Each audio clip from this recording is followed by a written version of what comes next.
At a busy railway station in an upbeat city, there was a beggar. His days used to be begging alms from thousands of people entering and leaving the trains. On one bright afternoon, when he was walking past his route, he came across a well-groomed man standing on the platform. The beggar thought, "This man appears very rich. I will ask him for alms. Certainly he will give me a lot of money." Gathering his courage, the beggar approached the man and began begging. The tall man looked at him thoughtfully and said, "You always ask from others, but have you ever given anything to anyone?" The beggar replied, surprised, "Sir, I am only a beggar. I always ask because I have nothing to give. How can I give anything to anybody?" The tall man smiled gently and said, "If you cannot give, then you have no right to ask.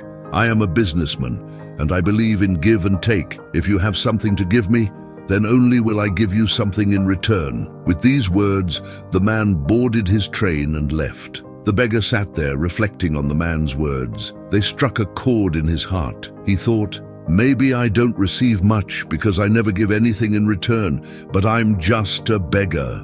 What can I possibly give to others?" After much thought, he decided that from now on, whoever gave him alms, he would give them something in return. But what could a beggar give? This question troubled him for 2 days. On the third day, as he sat near the station, he noticed some beautiful flowers blooming on nearby plants. An idea struck him. Why don't I give flowers to people in return for their alms? Excited, he picked some flowers.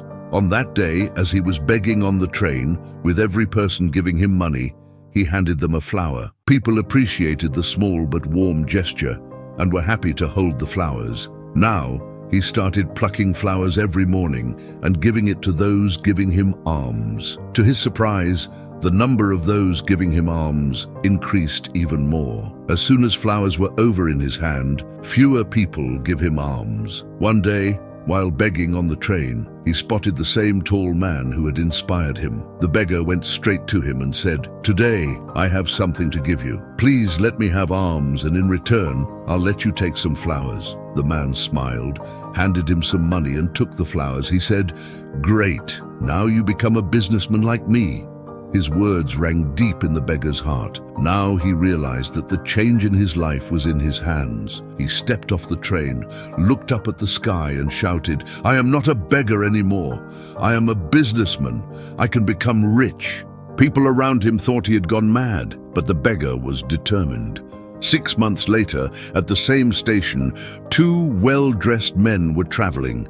One of them recognized the other and extended his hand for a handshake. "Do you recognize me?" the first man asked. "No, I don't think we've met before," replied the second man. The first man smiled and said, "We've met before, not once, but twice. Don't you remember the beggar you once spoke to?" The second man surprised by saying, "Oh yes, you're the beggar I once refused to give money to, and the second time I bought flowers from you. But today, you're dressed so well. What are you doing now?" The first man answered, "Yes, that beggar was me. Today I am a successful flower merchant.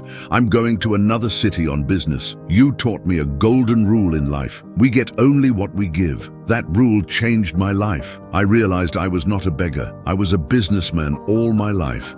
But I didn't look at it that way. People did not give me alms. They paid for the flowers I sold them. Using the money earned from selling those flowers, I bought more and became a merchant. Today, thanks to that rule you taught me, I have a huge flower business." Both the men smiled and went on their way. This too teaches us a deep lesson in self-perception and the law that giveth and taketh. Often we fail ourselves because we believe we are not successful enough or good enough to be so, just like the poor beggar who thought himself a beggar. Real change, however, begins in the mind. When we switch from taking to giving, whether in the form of kindness, effort, or value, it opens up doors.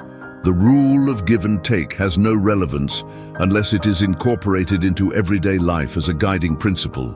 It helps people live with mutual benefit and prosperity. The point is that success is very much associated with how one perceives themselves. If we believe in ourselves as being small or insignificant, then others will as well. But when we realize our potential and strive to be actualized, the world reciprocates in turn. The journey of the beggar from a life of poverty to becoming a successful businessman reminds us that no dream is too big and no situation is too hopeless. If we dare to think differently, act boldly, and believe in our ability to rise above our circumstances, we can achieve greatness.